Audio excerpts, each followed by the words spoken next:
Welcome to towards kitchen. আজকে দেখো আমি রান্না করব। আজকে কিন্তু আমি মাংস রান্না করব, ঠিক আছে? তাড়াতাড়ি কী করে রান্না কর, মাংস রান্না করতে উপকরণ সবাই জানে। আমি পেঁয়াজ কুচিয়েছি, আর এখানে আদা, তোমার পেঁয়াজ, রসুন, টমেটো সব কিছু পেস্ট করা আছে। আর এখানে আছে মাংস, আছে মুরগির মাংস, আর এখানে আলু আছে। তো তোমরা দেখো আমি কী করে তাড়াতাড়ি করে মাংস রান্না করি। আলুটাকে না ভাজার আগে অল্প একটু লবণ আর একটু হলুদ দিয়ে দেবো, ঠিক আছে? এবার এটা ভাজবো। আলুগুলো লাল করে ভাজবে, সবাই জানো। এবার ভেজে নিই। এই মশলাটা যেটা করেছি এটার মধ্যে যতক্ষণ আলুটা ভাজা হচ্ছে ততক্ষণ একটু হলুদ,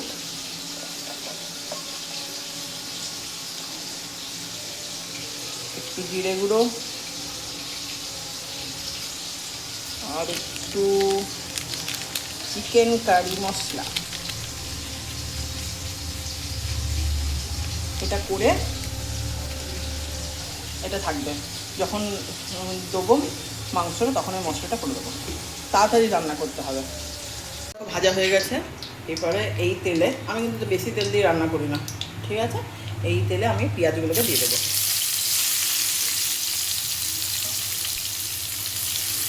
পেঁয়াজগুলো একটু লাল লাল করে ভাজা হবে।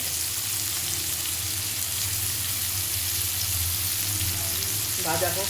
দেখুন পেঁয়াজটা লাল লাল হয়ে গেছে। এবারে মশলাটা দিয়ে দেবেন। যে মশলাটা আমার করা ছিল, মানে হলুদও মেশানো ছিল, আর বাড়তি করে আমার আর কিছুই লাগবে না।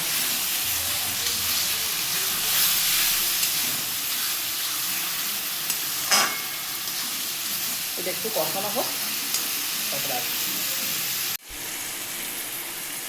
মশলাটা কষানো হলো, আমি একটু লবণ দিলাম, এবার আবার কষাবো।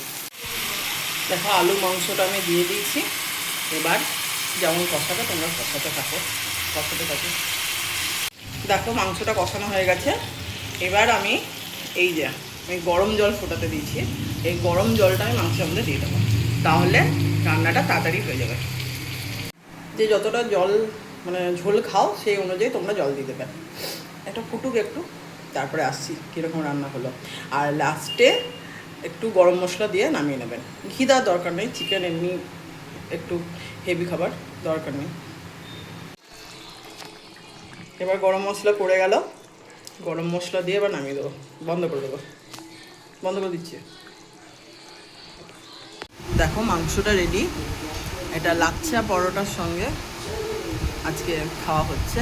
আর লাচ্ছা পরোটার রেসিপিটা আমি একদিন দিয়ে দেবো ভিডিওতে।